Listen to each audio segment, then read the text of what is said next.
I got to go out here and get I'll do it like this. It's all good in the hood. I can make me a phone holder here. While everybody is getting on. Get all my stuff ready. Let's see. There we go. There's some folks showing up. All right. Nothing much up tonight. Let's see. This is what I need. We use the Milwaukee light for a prop to prop it up a little bit higher. And then let me hang on. Clean that. Oh, I am good tonight. See somebody from South Kakalaki. Let's see here. Now I may tell what that thing hold here in a minute. Let me get my stuff going here. Let's turn the volume down on this where I can kind of watch the comments right there and everything. Timinator. Let's see. A lot of folks here on here. Let's see. I see Frank Boggs. I seen Frank the other day commenting on the video. Said he's going to buy a 500i tomorrow because of me. The 500s are good saws, man. I like them. I think probably my favorite steel is going to be the 400 though. That's going to be a good saw. It's got some dang good power and it's light too. Let's see here. Tim Hill from up there to New Albany. See somebody asked right there, Matt P. Any issues with the 5075? He's talking about my tractor. No, ain't had any trouble with my tractor. Let's see. Somebody said, Trevor says hot in Maine today. Trust me, if it's hot in Maine, it's hot here. I can assure you that. It was warm here today. Let's see. Mr. Chainsaw. I'm talking about my truck. I like my truck. My truck ain't going to do nothing but get better as time goes on, too. I'm telling you. Let's see. There's Mr. Larry. Mr. Larry was here last Saturday, I believe. He was out here at the Ponderosa right here hanging out and all. I think it was Saturday. I believe it was Saturday. No. It was Monday. That's right. Let's see. Whitney Ford. At this point, when can we expect to see some sweet Echo equipment? Well, I'm not going to go out and buy any Echo stuff. If they want to send me something to run, I'll run it and mess with it. I've run the Echo stuff a good bit. I'm not exactly... Echo's good stuff, but I'm not like just warm fuzzy about it. You know what I mean? You know? There's Frank Wallace. Greetings from Jersey. Matter of fact, I was talking to Justin, my intern. I'll call him my intern, Justin Phipps, from over at Woodstock, Alabama this afternoon. He said he was looking at was talking about climbing saws, and he was talking about getting a 2511 Echo, which is I believe it's a 25cc saw, and it don't weigh but like 7 pounds. It's very, very light. August Honeyke runs one of them. The trick to them is you need to get them worked on. You need them poured and polished and the timing set on them and everything. And when you do that, those are some absolute little beast of saws. But also, you're going to end up having about $1,000 in one of them little jokers too when you get through doing all that stuff. Let's see.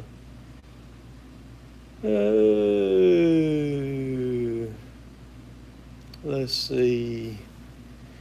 the Joe Reardon asked about the pond job. I did there was a pond, and y'all will see a video of it. It's been too wet here. We got about 6 inches of rain the other day during the day, and it was too wet here to do tree work in yards. So I had a pond job that I had quoted a price on, bid on, and got it. And you couldn't even see the pond. It was just grown up with ironwoods, gum saplings, and pine saplings. They're all about that big around and smaller. And man, I cleaned around the rim of that thing, digging them things up today, getting roots and everything. And man, that was a lot of saplings. It didn't take me but about I was able to do it in under 4 hours and stuff. So let's see, a lot of people on here now coming on. Let's see, Daryl wants to know how's the fuel tank in the truck. It's good. It's good. And watch the last couple of videos. You get to see it pumping is full of fuel, running, all that good stuff like that. Let's see.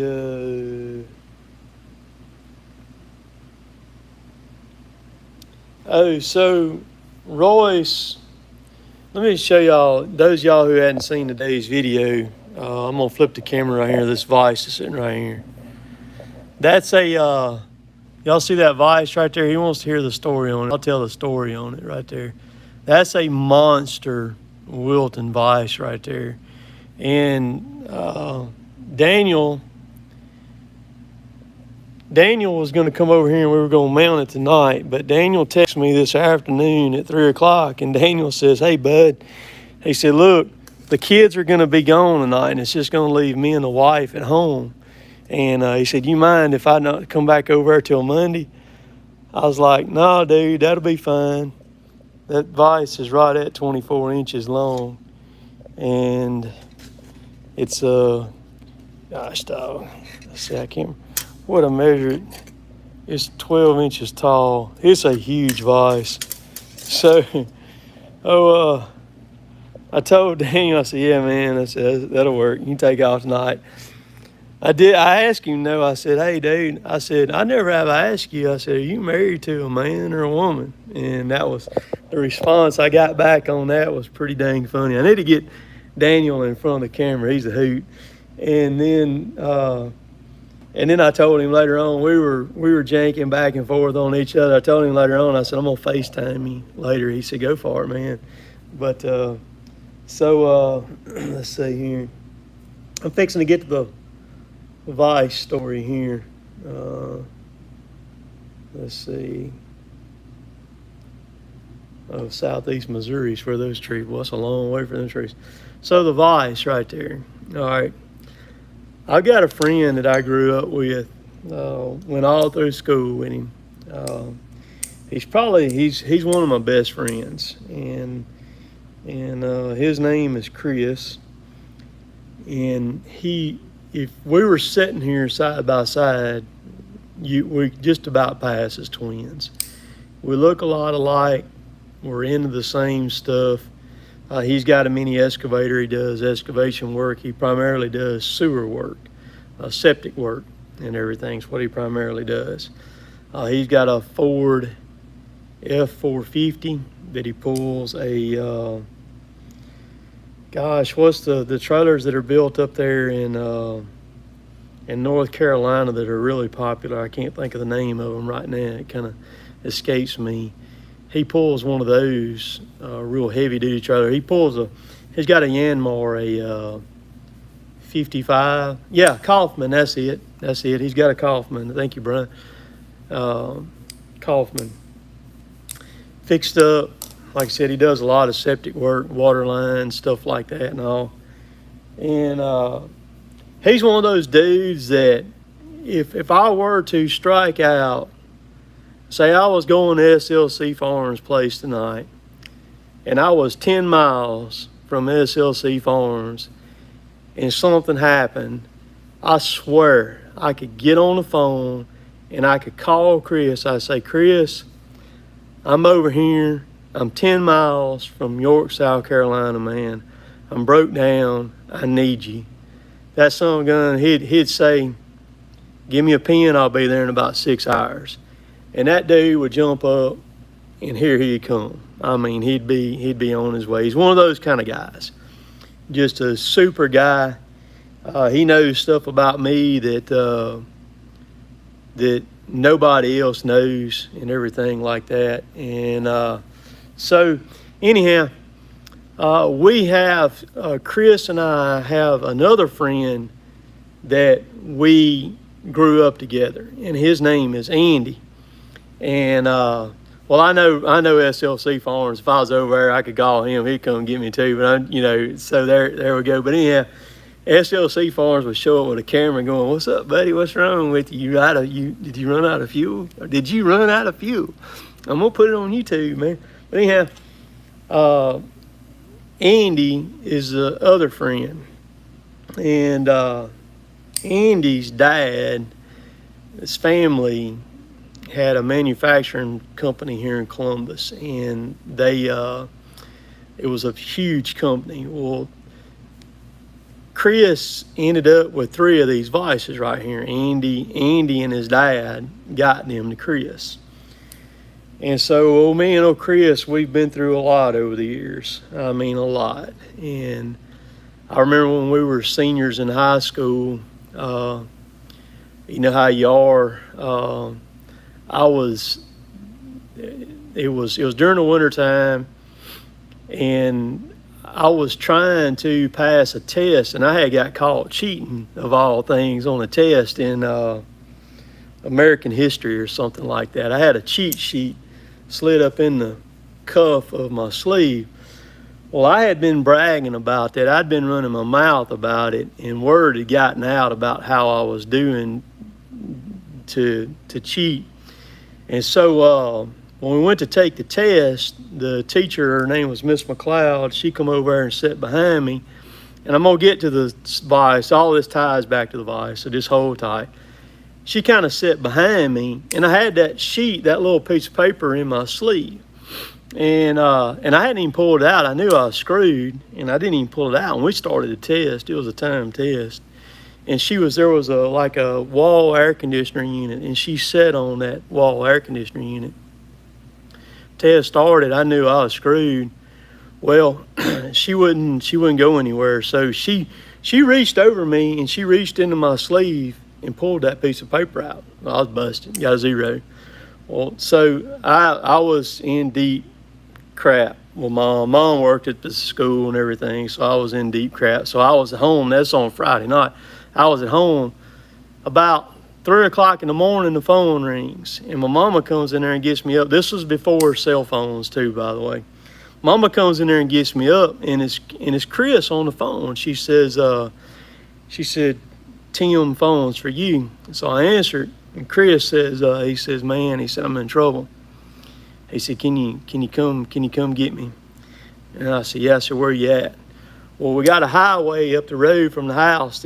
The highway goes to the right, and the Lake Lowndes Road forks off to the left. There's just a split right there, and he was in a buddy of his mom's car, Honda Accord. He said, "Look, man," he said, I've been drinking," and he said, "I done wrecked the guy's mom's car." He said, "I done wrecked this in the ditch." He said, "Can you come get me out?" I said, "Yeah, I'll be there in just a second." So I jumped up. Dad had a diesel pickup truck, a 6.2 liter, 85 model GMC at the time, had a winch on the front of it, and it was snowing a little bit. And I jumped in the truck, didn't say anything to anybody, put on some clothes. I took off up there to where Chris was. Well, I couldn't find him. He wasn't anywhere up there. So about the time he comes out of the bushes, and he says, "The car's down in there." So I turned around. You couldn't even see the car. I ended up dragging the car out, and so radiator, everything on it was busted. And he says, "Man," he said, "I'm going on down to the camp house." I said, "Chris," I said, "Man, you ain't gonna make it." He said, "Oh, I'll make it." He was pretty lit, but he went on, he burnt the engine up in the car. I forget, it cost him like $4,000 or $5,000 to get the engine replaced. But that's the kind of people that me and Chris are. So anyhow, going back to the vice, I knew Chris had these vices down there at his house where he lives. So one afternoon, it's been about 3 years ago, I grabbed a wad of cash. And my goal was to go down there and get one of them vices and bring it back with me. So I drove down there, and me and Chris, we were sitting there. We were in his house talking, and we were drinking a beer.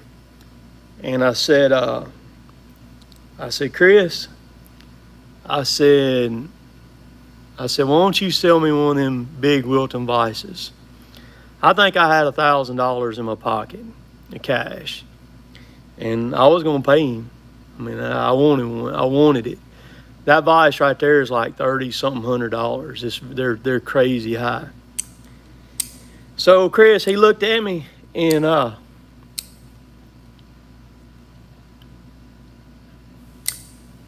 yeah, I could tell by the look on his face what he's finna do. And he said, come out here with me. He said, "This beer down."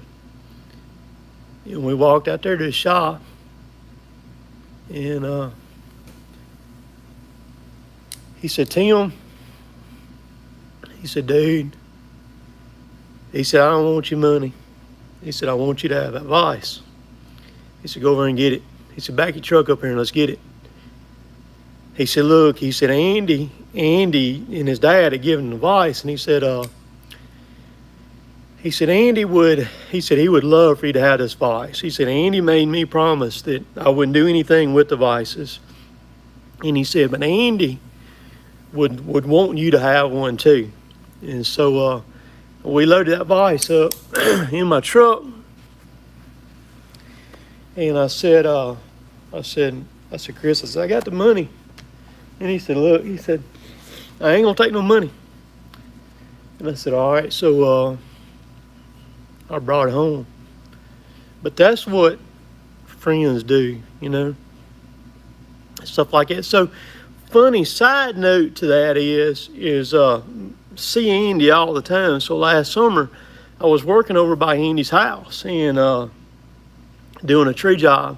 And so Andy come driving up and we were talking.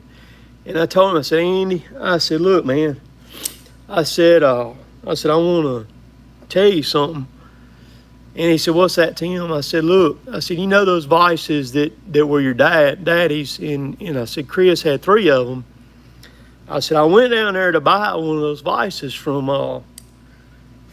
Chris." I said, "I wanted one." And I said, "Chris wouldn't take no money for it, but," I said, "he gave me that vice."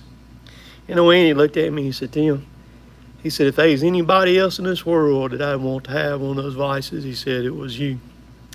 And so that's it right there, y'all. That's it right there. So I've got plans. Daniel's a welder at one of our local machine shops here in town, and he's a good dude, fantastic dude, and Daniel looks like one of those guys that would just kill you. He's real buff, big beard and everything, you know, kind of that kind of look, but he's good as gold. So he helps me over here. Well, he's the one that welded the tank together for me. I could have done it, but the thing is Daniel, the stuff that he does, he can do it so fast. It would be like if he tried to cut down a tree compared to if I tried to cut down a tree. You know, the welding and the metal work is his specialty. So I run across Daniel about 4 years ago, I guess, and when they were doing some work on my loader grapple up there at the machine shop, and we kind of hit it off, and I liked him, and so I'd gotten his phone number, and I asked him. I said, "Would you be open to doing some work for me, man?" And he said, "Yeah, man." He said, I'd love to do it. So he's really good. Things that would take me 30 minutes to kind of cipher through, like laying something out. It'd take me 30 minutes. He can do it like in 30 seconds, kind of stuff like that. But, the story about Chris and Andy is here's the cool thing is, dude, I bet I've got probably 25 or 30 people like that I could pick up the phone, people that I have their numbers that I've never met before through YouTube, that we communicate. And if I was in trouble somewhere, I could get any of those people to come, help me or something.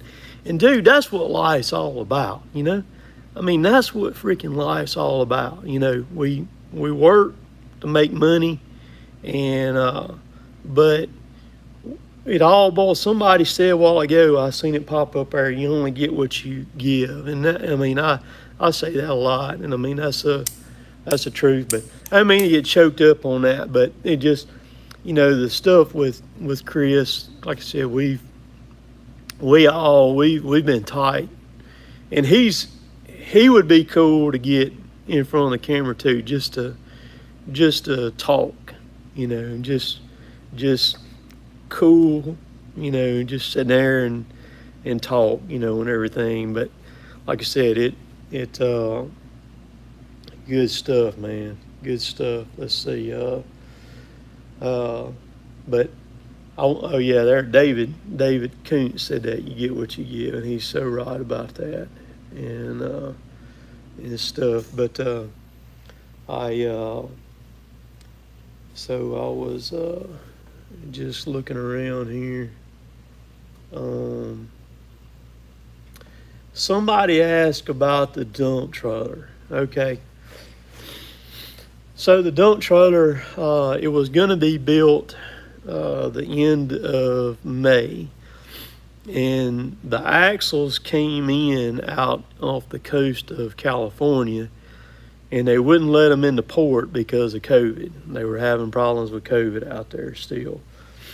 And so they made them sit in a container on a ship for 30 days out there before they let them come in. So it's pushed the trailer back about a month.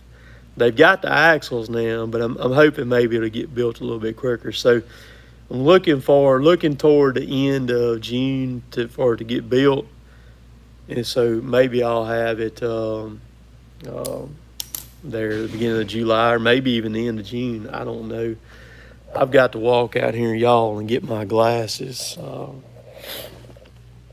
The eye doctor told me, she told me here a couple years ago, I was up there checking my eyes, and she's just as nice as can be. And she said, Mr. O'Brien, she said, you've just done had too many birthdays, man, is all it amounts to. But it's hard for me to see small stuff up close, especially when it's a little bit dim, and it makes it difficult. Hang on, let me grab them here, and then get back in here. I put them on and I can see. Now I can still see far out away from me fine. I mean, great as far as that goes. So I hope that don't go away. I'm sure it probably will. But or don't make it so hard for me to read. Also, yes, there we go. Let's see.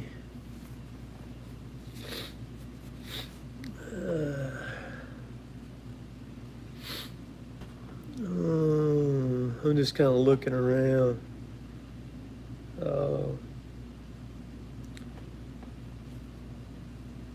Let's see.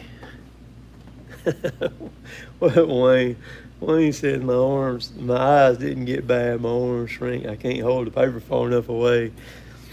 It was kind of funny. I didn't have no trouble until I started hanging around with Jason at Hollis Farms. And I noticed on videos, I was all the time asking him, I said, Jason, how come you hold the camera like this and you're looking down like it right there? He said, I can't see the freaking thing, man. And so I understand. I think he put a hex on me right there. Let's see. Still working, asked me. He says, "How am I liking the 661 so far?" He said he put a Max Flow oiled air filter kit on his on the account of the fine dust that the HD2 filter lets in. Works good. I'm probably gonna put one on mine. My dogs came in for it today, and I put I got the 36-inch bar on it right now. I put it on last night, and I think the bark box will be here for it tomorrow, I believe. All right, so I'm real big on the dogs I went with. I went with the West Coast dogs. I went with the 3-point ones. Is which ones I went, because I like the 3-point ones the best. And let's see.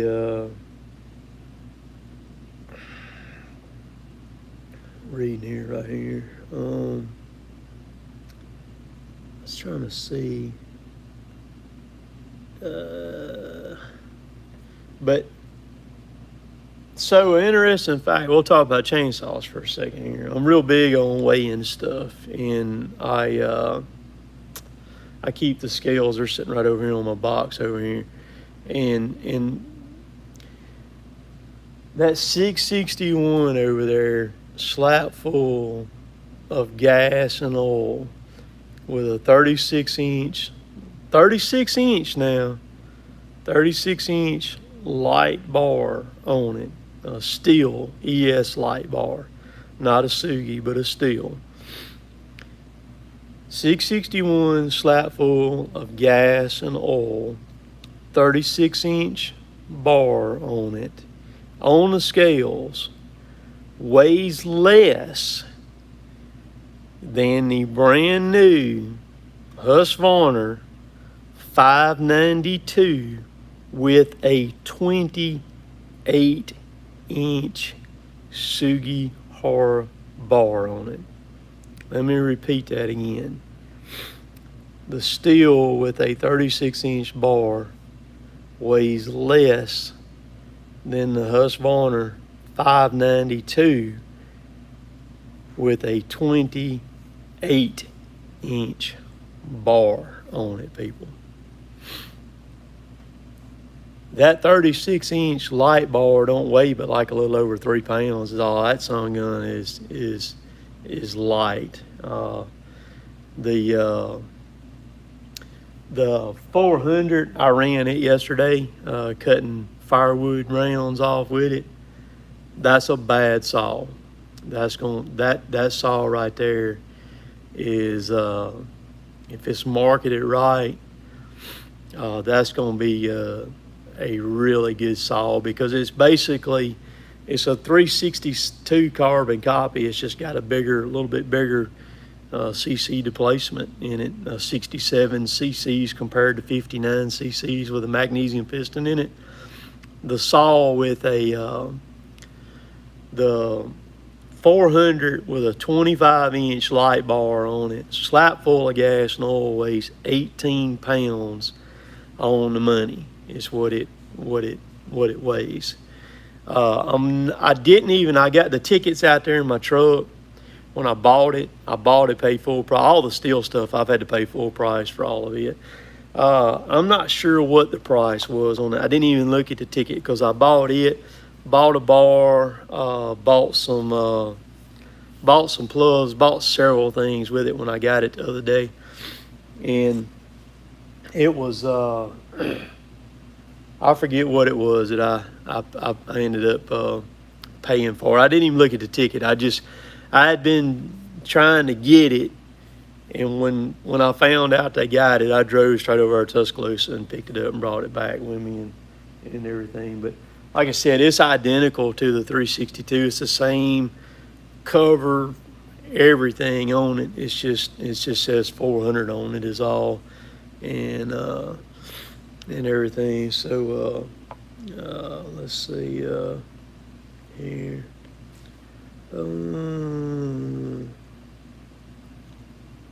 Let's see. Terry Williams asked what I think about the pocket wedges.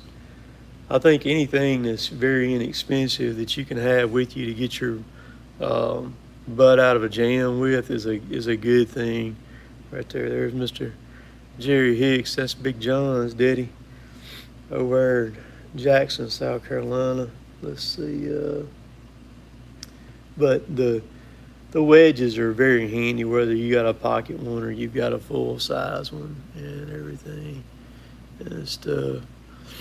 Saws, little Southern brothers. Talking about saws here.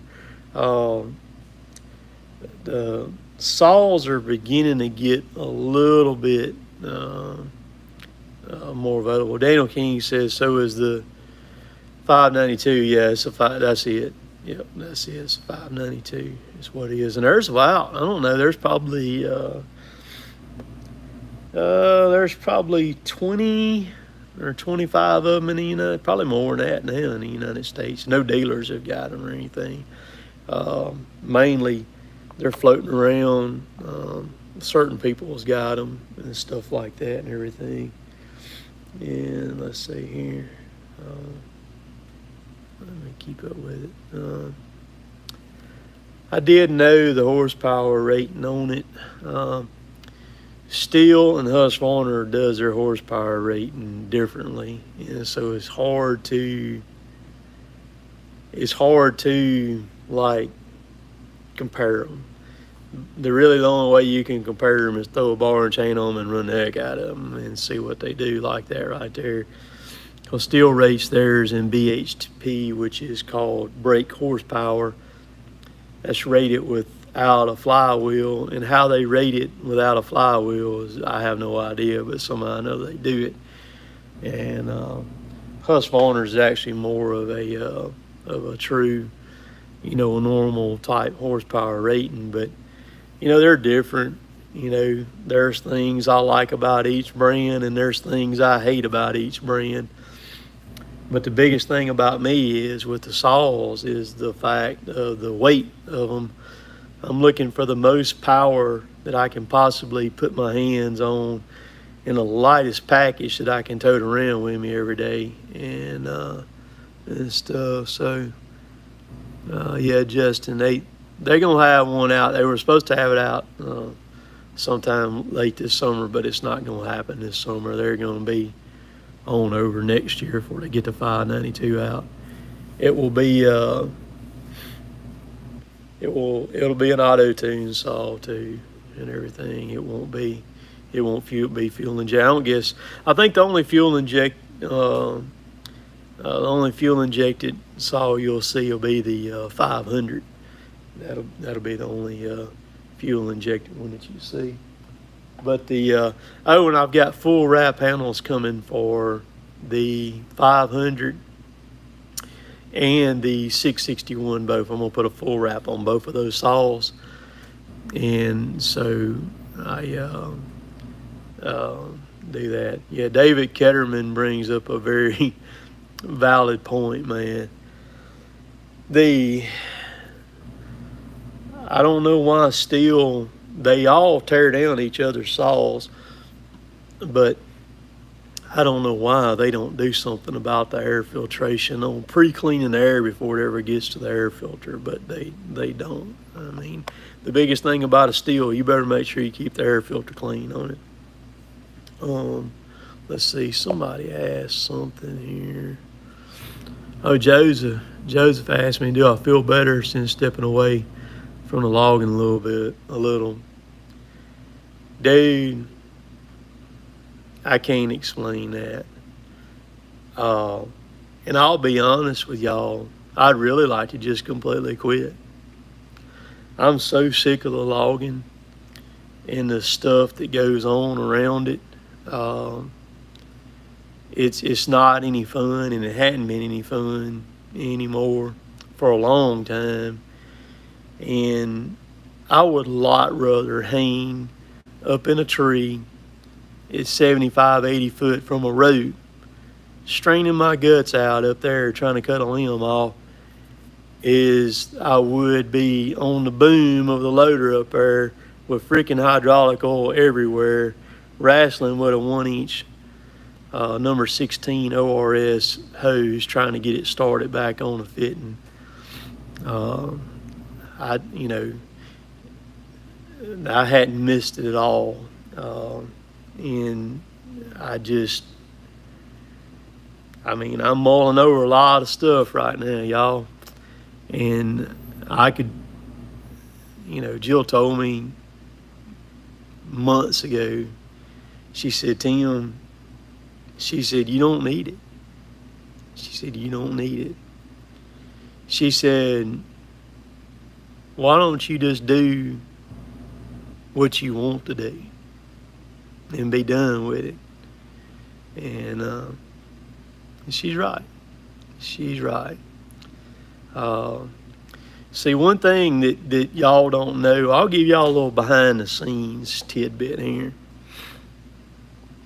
about everything. So, logging is what built this channel, what built my brand here and everything. And everything was good until they realized that the money with YouTube was real. And then I started having problems. And it got to the point where it's just plumb stupid, And y'all would not believe the battles that I have fought to film videos in the woods, and just the crap that goes on along. So,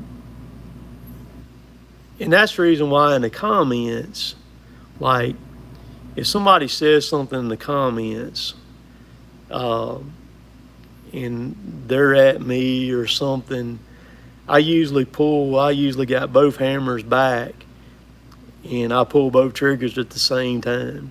And I don't even think twice about it, because I'm so aggravated with the logging and everything that goes on along with the logging that it just, and so every time the least little thing happened, the videos would get thrown back up into my face.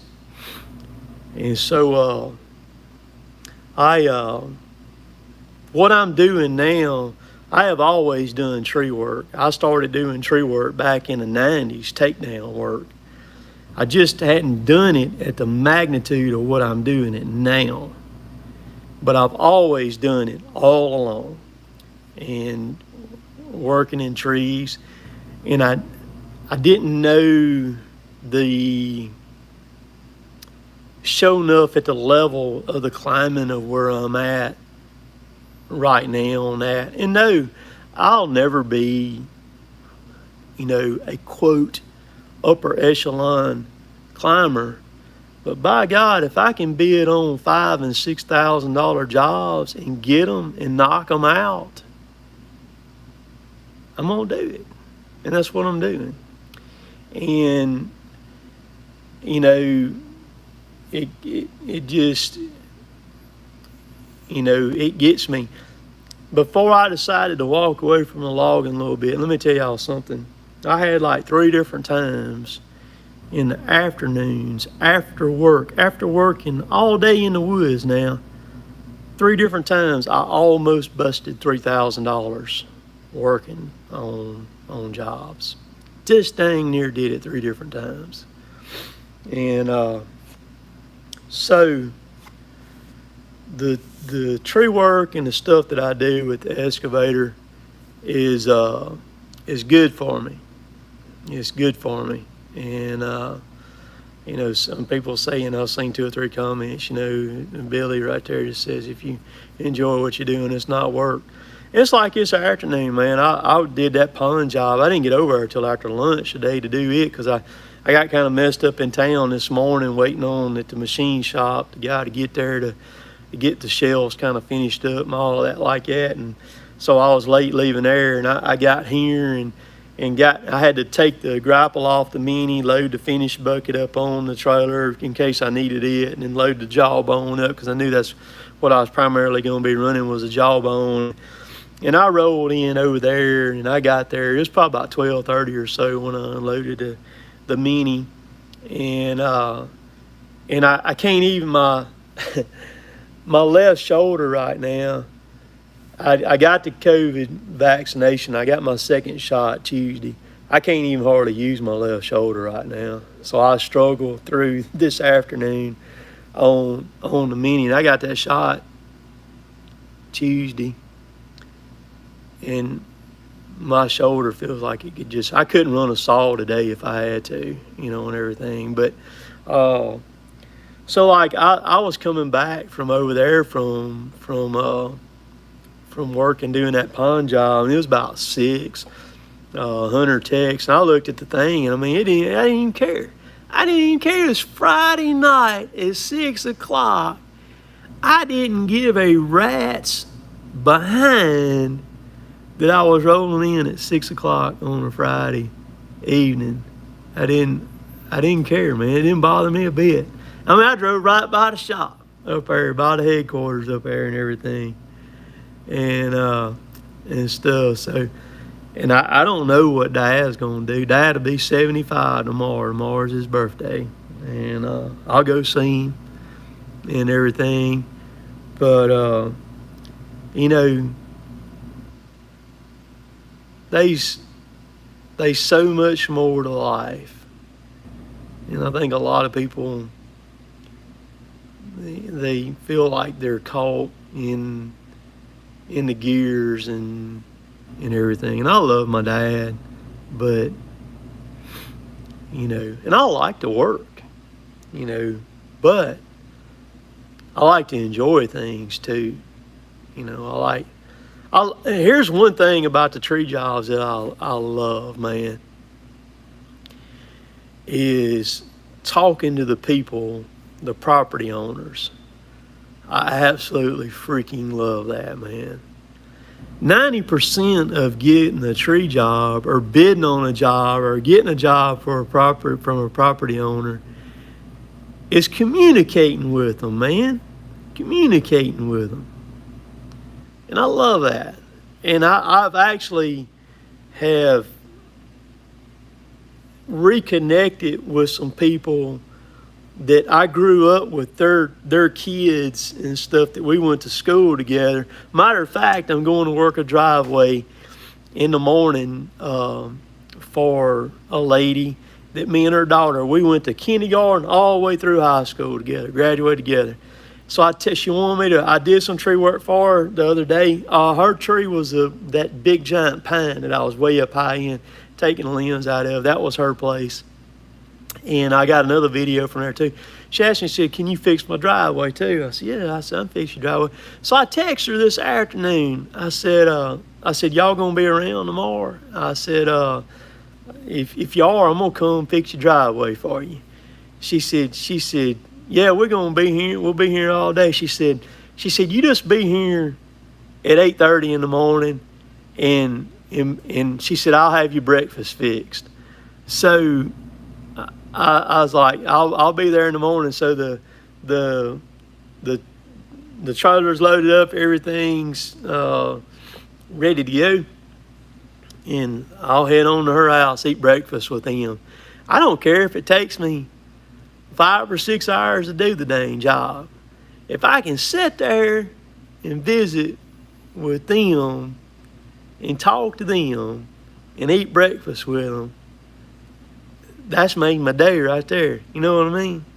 And that's what I like there. I seen Mr. Pat sent some money through right there and everything. I was sitting there yapping and everything. I appreciate that and sending that through. But and then there's been somebody else sending some too, I think, and I missed it, man. When I get to talking, I don't get to. I kind of focus on what I'm talking about, and dang, I just kind of lose track of of everything and stuff. So, um, let's see. Four Oaks asked, did I decide not to get a mower for the Mini?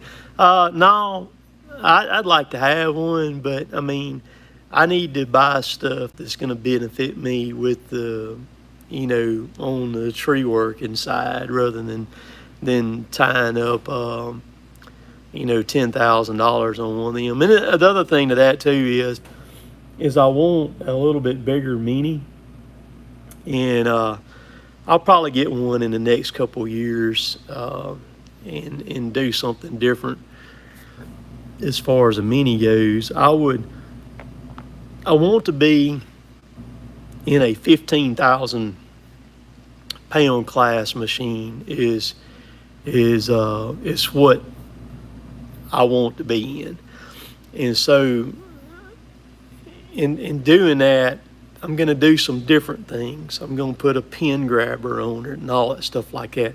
So I really don't want to get any other attachments that when I go that route and I go to a machine like that one day, a year or 2 years down the road, because what I'm going to have to do is I'm going to have to load all of those attachments up and take them to where Daniel works and tell them to fix them all for me to where I can, have a pin grab on them. Because if I go up to like a 15,000 pound machine, that'll give me a lot more lift, but also everything that I've got will go right on to that machine too.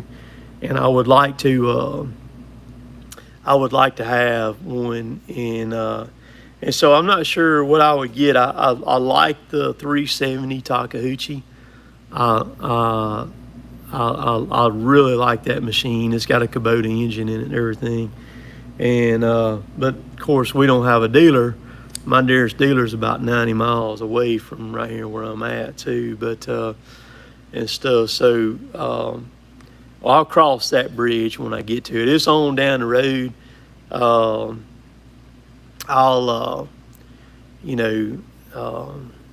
So that's the thing. Gerald says, deer. That's one thing that I will not be buying is a John Deere. I just cannot do that and everything. I just can't do it.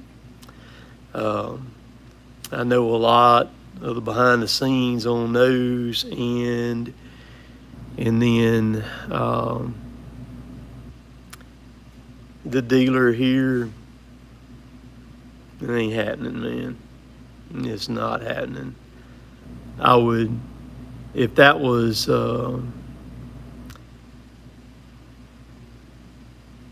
I would run naked through barbed wire. I wouldn't even have a Mini. If that was my only option, I wouldn't even have one. I'd do something different and stuff without going into the great detail about that. But Bobcat, no,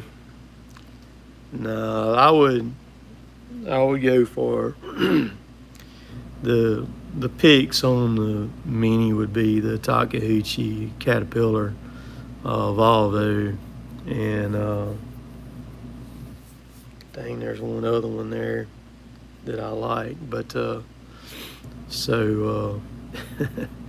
yeah, I'll let you say that there, Kurt, and everything. But so, like I said, we'll cross that bridge when we get it.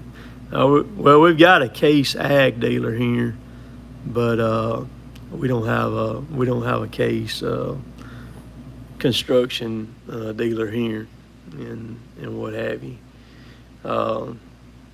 Yeah, Yanmar's a good machine. That's what Chris, he runs a Yanmar. My buddy Chris, and of course Chris Let's Dig, he likes the Yanmar too and stuff like that.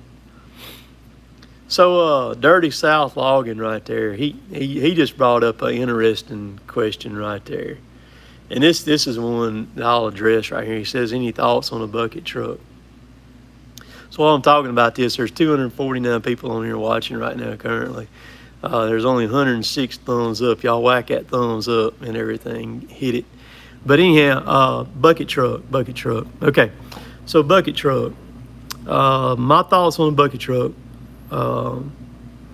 The thing about a bucket truck is, if you can drive a bucket truck into where the tree is, I can cut the tree down. If there's enough room to get the bucket truck in there, I've got a big enough hole to bomb the tree in. Unless there's a power line in my way. And then if there's a power line in my way, what I will do is I'll get with the power company here, and they have no problem meeting me and dropping the power line. We'll set up a time. They come in there with a truck, drop the power line on the ground, snatch it. As they're pulling it out of the way, the tree's usually going to the ground. And as soon as it hits the ground, the guy jumps across the tree with the power line. They string it back up, put it back up. I clean the tree up, they're gone. You know, that's how I deal with that. You know, bucket trucks are good, but they're also an expense. We do have equipment rentals. We got, I think, about 3 of them right here, so I can rent lifts if I need to, but I know what my limitations are, you know what I mean? And I'm waiting on the right job. I've got a really good crane guy that's just west of me that used to own his own tree care company, and he sold it, and he bought a crane, and that's what he does. He'll lift anything, but he does a lot of tree picking. I mean, for tree guys all around here. And I sent him some videos yesterday of one that I'm looking at right now, some trees that I'm looking at about the price, and I'm waiting on the right job, because I mean, for what he charges to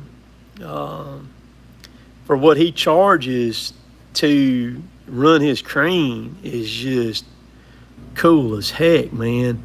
And I mean, all I got to do is make a phone call, line it up with him, get an address, and he's got all the communication. He's got the center stuff and everything like that. And man, he prices it at a 0 to 4 hours, and then up to 8 hours. And then anything over 8 hours is numbers per hour then and everything. And that's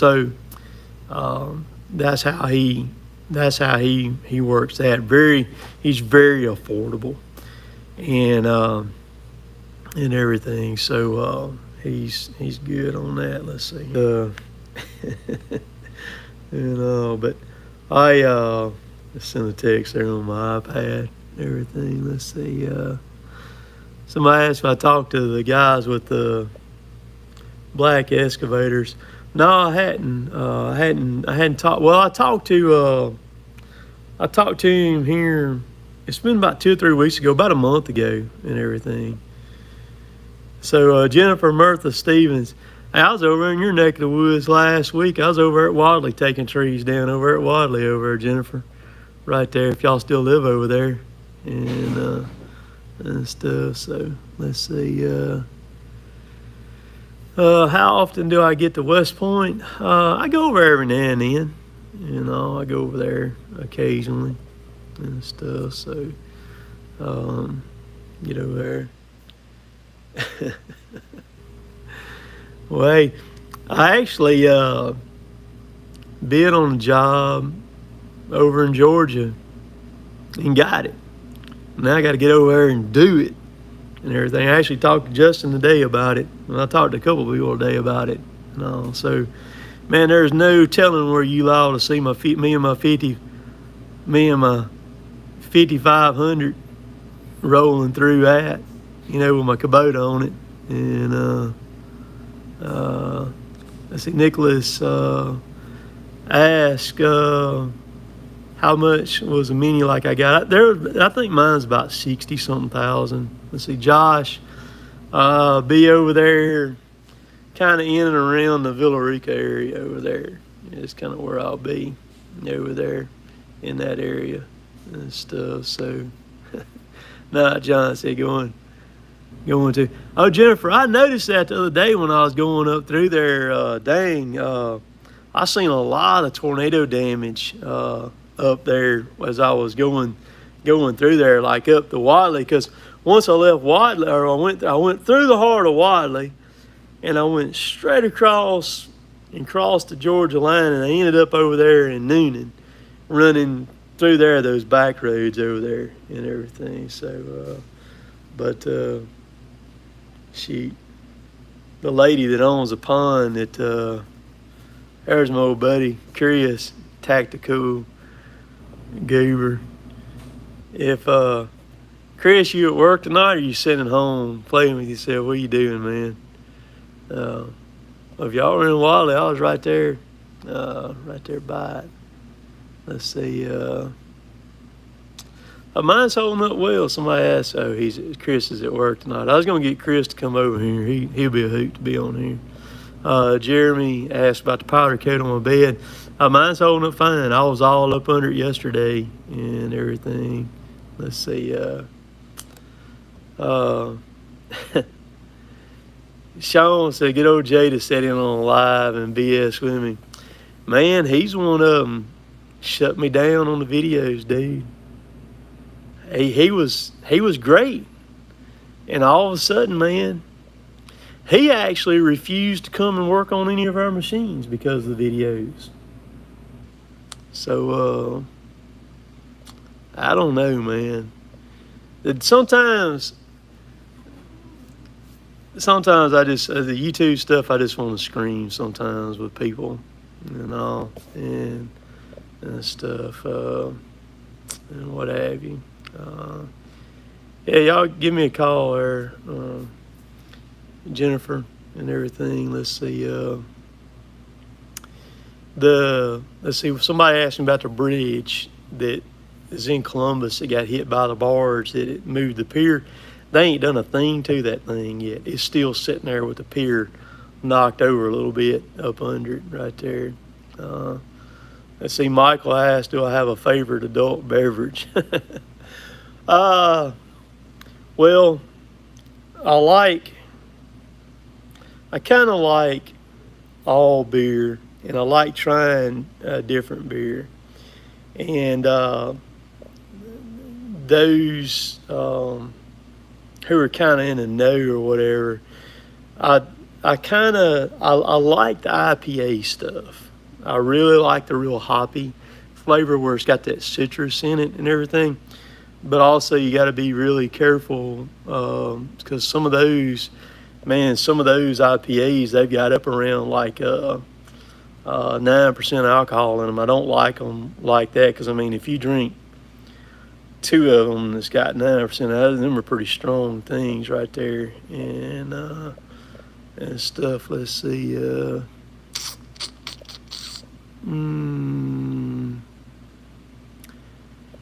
But so as far as like just regular normal beer, your Miller Lite, stuff like that is good.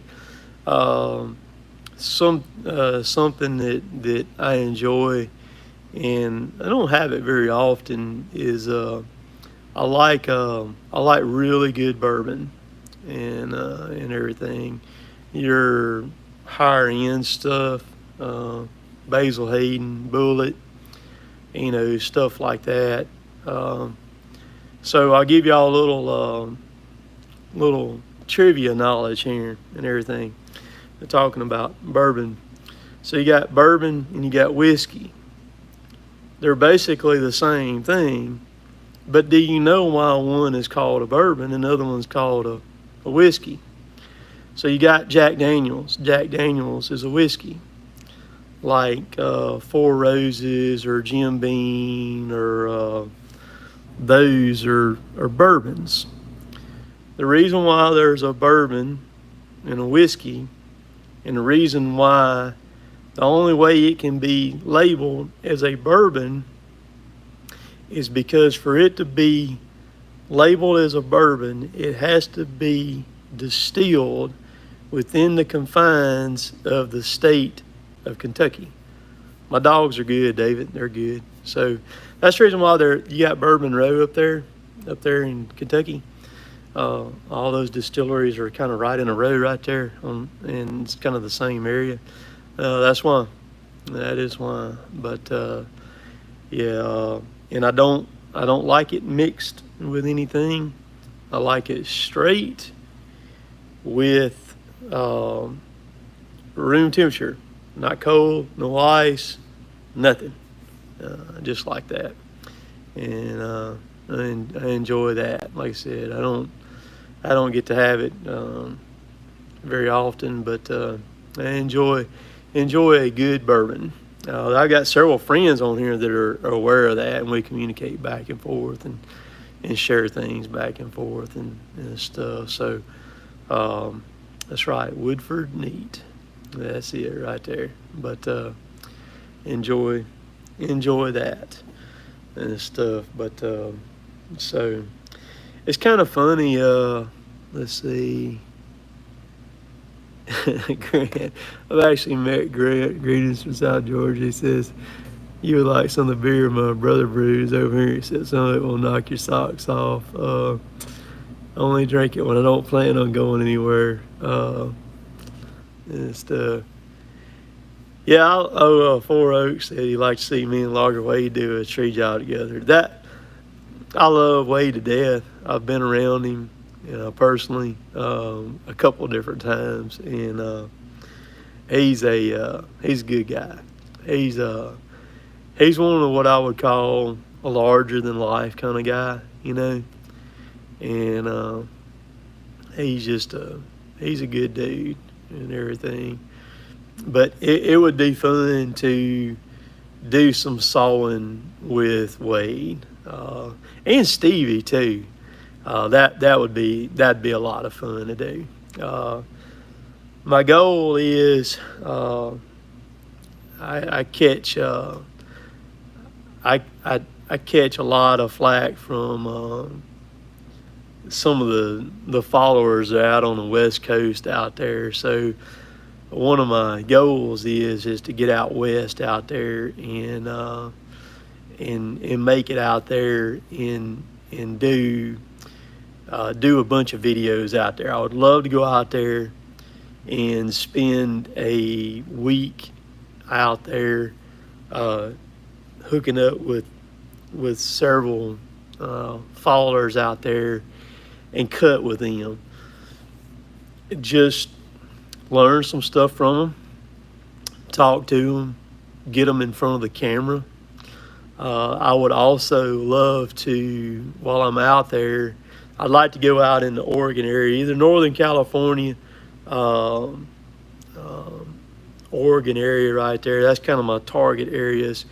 And I want to get with August Hunnicky too. August was one of the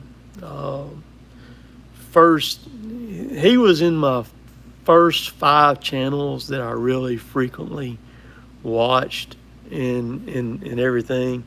And so I would love to hang with August. A little bit harder to see Bucking because Bucking's across the border, and it's hard to, with the COVID stuff and everything, it's hard to do that. But when I get ready to do it, what I'm going to do is I'm going to do a video, and I want to be around some of the guys that are kick butt, but they don't get the notoriety that they should, if you understand what I'm saying. And I want to get them in front of the camera, and I want to be able to cut.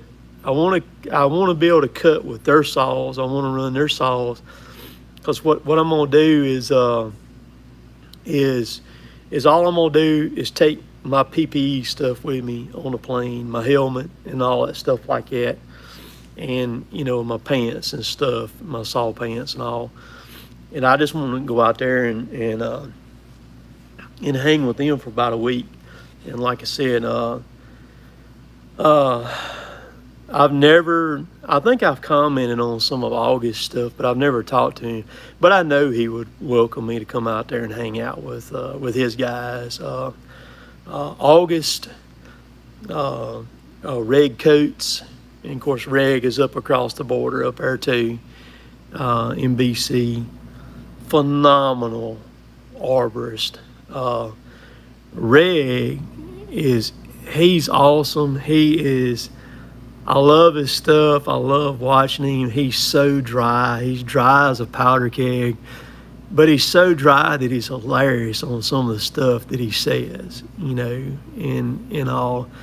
In August and Reg's channels both should be a lot larger than they are. August is a phenomenal video editor too. He is freaking awesome. But I would love to sit down with August and interview him. I would love to I've got a lot of questions I would like to ask him on camera, and I know he would do it, and stuff, and it would be cool. I like the West Coast out there. I don't like all the rain out there. The rain out there sucks because it rains a lot out there in places, but I like that area out there, especially when you get away from like the metro type cities like Portland or Seattle, places like it. When you get out where the woods are, man, you kind of get away from everything, and there's nothing there, and stuff. But that's what I want to do. We'll see there, Joe. But so yeah, it's all good stuff. So I want to travel around some more. That was one of the reasons why I got I was against getting the vaccine for a long time, and I like to fly, and I was kind of studying some stuff, and the reason I went ahead and got it because I could easily see them restricting flights to just vaccinated people and everything, and I didn't want to get called by that. But when I got the first shot back at the 1st of May, I had a lot of trouble with my joints on that one. It got in my left wrist really bad. I mean, to the point I couldn't even use my hand. I still ran a chainsaw though. I still, almost with tears in my eyes, I still cut. And then last weekend, it moved to my right wrist and was in it for a couple of days. And then when I got this one here, I just hope it don't move to my right shoulder from my left. But I was talking to a pharmacist up in Kentucky Wednesday that follows me. I was actually on the phone with him, and he said, Tim, he said, I tell you, he said, I've given over 3,000 of these shots now. And he said, well, what you're describing, he said, man, he said, you've had COVID. And he said, that's the reason why it's hurting you like it is right now with that shot. He said, you had it. And when I went to the Con Expo, somebody asked me about the Con Expo. Yeah, I will be going to it when they have it again. When I went to the Con Expo, when I came back from it in March, that was spring break week. No, I had Pfizer is what I had. And when I came back, I was sick I was the worst sick I have ever been. And Jill said, what do you want to do? I said, I don't know. I said, if it, I can handle this right here as long as it don't get any worse, And it kind of, for about 10 days right there, it was rough there and everything. But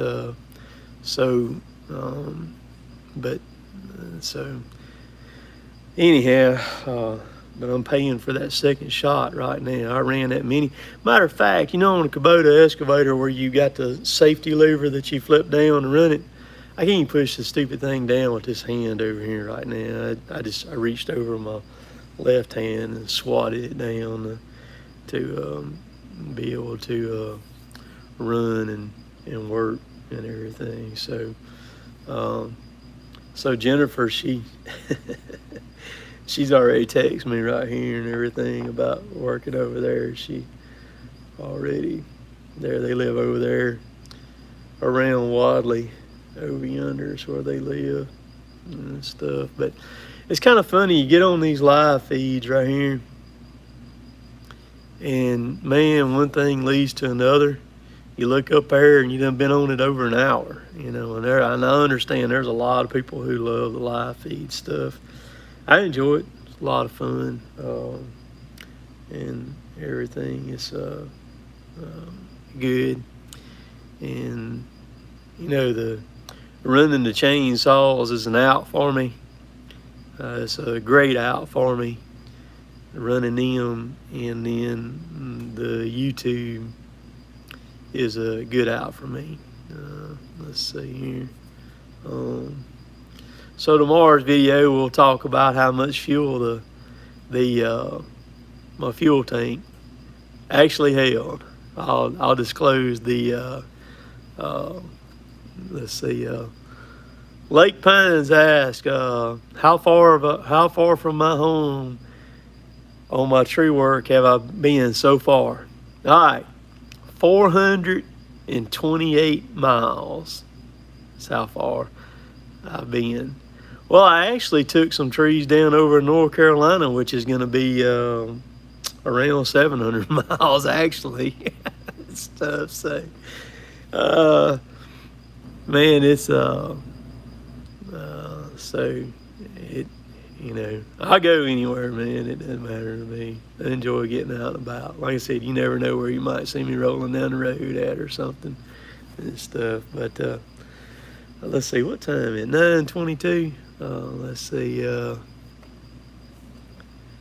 see. JP says he's a video editor by day and working on street rods at night keeps him from having a stroke. I can see that. What part of North Carolina? Zebulon. Yeah, man. Oh, yeah. The thing about it, Loggerman says he hopes I get paid to travel. I do. The people that I price those jobs to, they know going in that it's going to cost more money to get those done like that if I have to travel. But here's the thing, is I get those jobs off of these videos right here, is what I do. And the people, most of the people, they will pay just to have me on their property to do the job and be able to interact and mix and mingle. I said it a while back that appearance is a big thing. I have a lot of people that poke fun at me or say negative things about me when I'm running a saw, about what I'm wearing, you know, the helmet, the whole garb, the saw pants, all that stuff like that. I do that for several different reasons. Number one is it's a safety standpoint, and I want to be as safe as I can, and so I'm usually always by myself, so I got to do everything I can to protect myself the best that I can. And so that's where the pants and stuff come in. I like the pants a lot, saw pants. And if I'm not going to be sawing a lot, I throw chaps on, run it with chaps, and then take them off when I'm done.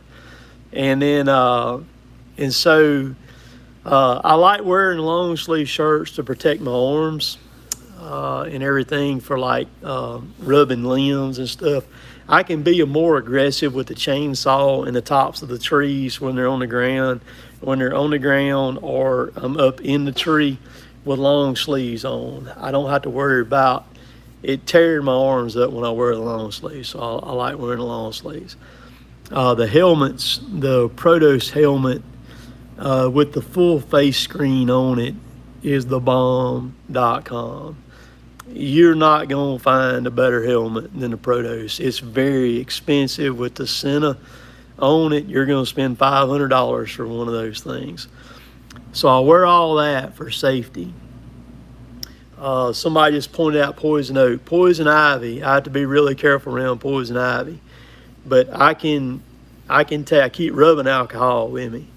And when I get out of the poison ivy, I take rubbing alcohol and put it on a paper towel, and I rub myself down with it, my hands and everything, up around my neck and stuff, sides of my face.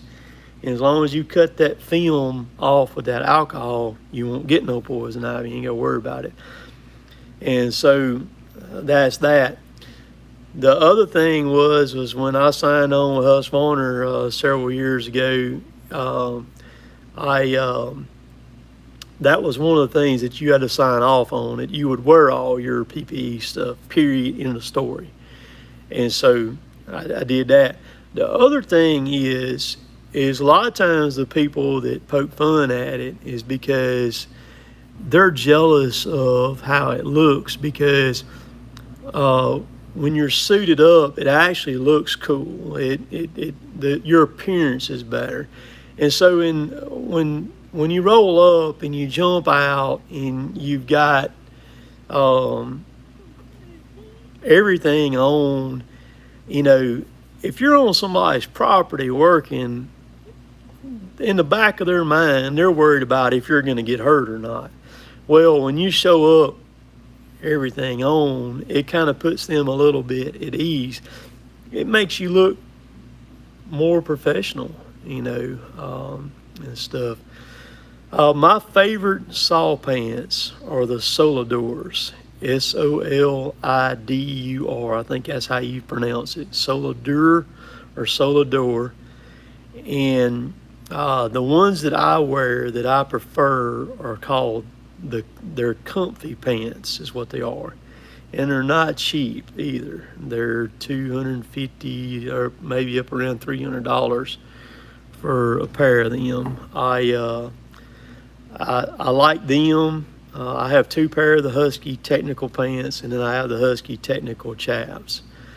The Husky technical chaps are the best chaps you'll put on in your life. You're not going to find any chaps that are any better than the Husky technical chaps, and they're not very expensive. They're only about $75. Dirty South, I use LumaFusion on the iPad here to edit with. I also have Adobe Premiere Pro, but I don't hardly use it and everything. Let's see. Michael asked about servicing my 5500. I just let the computer keep up with it. When it tells me to service it, I'll do it then. My silver truck out there, I usually run it about 14,000 miles between oil changes on it. Runs synthetic oil and everything in it. That's what I run in it. So I imagine 5,500, probably 11,000 or so. I use the tub of towels. I've got that. Let's see.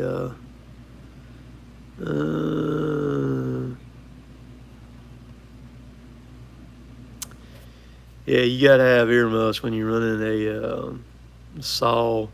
I actually, with the saws now, I'll tell you what I do, since I'm running the bark boxes and the mufflers are opened up on them. I actually wear earplugs plus the muffs on top of them because the saws are very, very loud. Austin asked, what's the miles per gallon with the 5500? If I'm running between 60 and 70 with no trailer behind me, I get about 13.5 to 14 miles to the gallon. When I hook my trailer behind me, it drops down to just under 9, right around 9 and everything, and stuff. So, and my ears still ring all the time. I've wore earplugs since I was a daggum kid, man, and stuff for forever. My ears still ring. Even with that, it's just from where I've run stuff so long. I started running a saw probably when I was about 12 or so, I guess. You know, I've been playing with a chainsaw for a very, very long time. And it's a lot of fun. Let's see. We talked about that a little bit in the early part of the video. It's not going to be a 595. It's going to be a 592. Is what it's going to be. That'll be the 90cc Husqvarna. Will be a 592. That's what it'll be. So let's see. My gear ratio in mine, I got it with the 488s in it. That is a pulling beast too. Let's see, Kevin. Yeah, if I were to walk away completely from the logging company, yeah, I would just turn my silver truck in and everything. I would just turn it in. Somebody asked what brand. My metal building here that we're in right now is a Ceco, C-E-C-O. And it was actually built right here in town. Ceco had a location here in town. They manufactured these buildings here for years. It's since closed. But this building was built right here in Columbus, right here that I'm sitting in. And then I had it erected here after got the slab poured and everything. And all. So, let's see.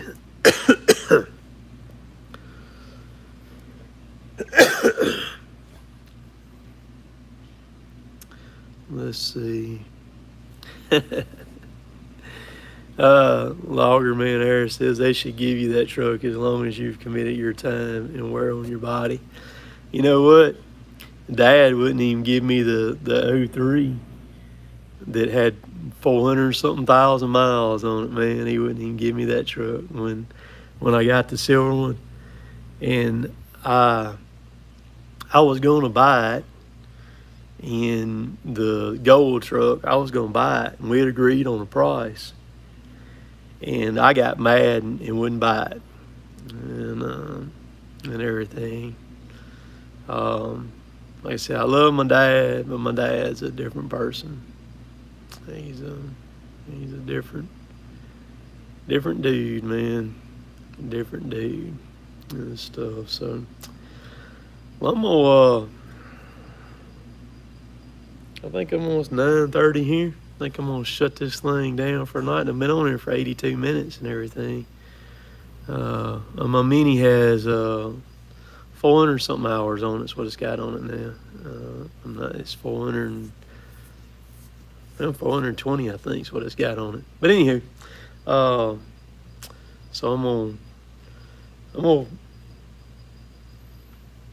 just gonna kind of unwind. I'm gonna shut this thing down. I like being by myself. You know, I'm a deep thinker, and so I'll sit down here. This is kind of my space here, and I just chill down here for a little bit. I'll probably go out there to the cooler and get me a cold drink and bring it back in here and sit and chill. I like calling John after the live feeds. I like talking to John. I'll call John. I'll get on the phone with him, and I'll get some feedback from him and everything. He's over in South Carolina, and talk to him while drinking a cold adult beverage and everything. And somebody earlier in the thing asked, is this next weekend when the people are coming? Yeah, they're going to. They're coming. They're going to be here next Thursday. I've actually got them a really nice place to stay. They're going to be staying in into Hampton and Columbus. And I got them a suite to stay in. And that's going to be I've talked to him several times on the phone. It's going to be a kick butt weekend. He's coming from North Carolina. His name's Keith Bridges, and stuff. And his wife's name's Candy. And so I'm really looking forward to that. I want to do some more stuff with fans and everything, some more intermixing with them. I just got to figure out, you know, how to do it and what have you and all. But appreciate all y'all watching. The biggest thing that y'all can do for me, like y'all do, is keep watching the videos, subscribe, tell your friends about them, and you know, spread the word about them and stuff. Share them around on Facebook and stuff like that. Word of mouth is the best thing for anything. But again, I appreciate y'all watching. I'll catch y'all later. Later, taters.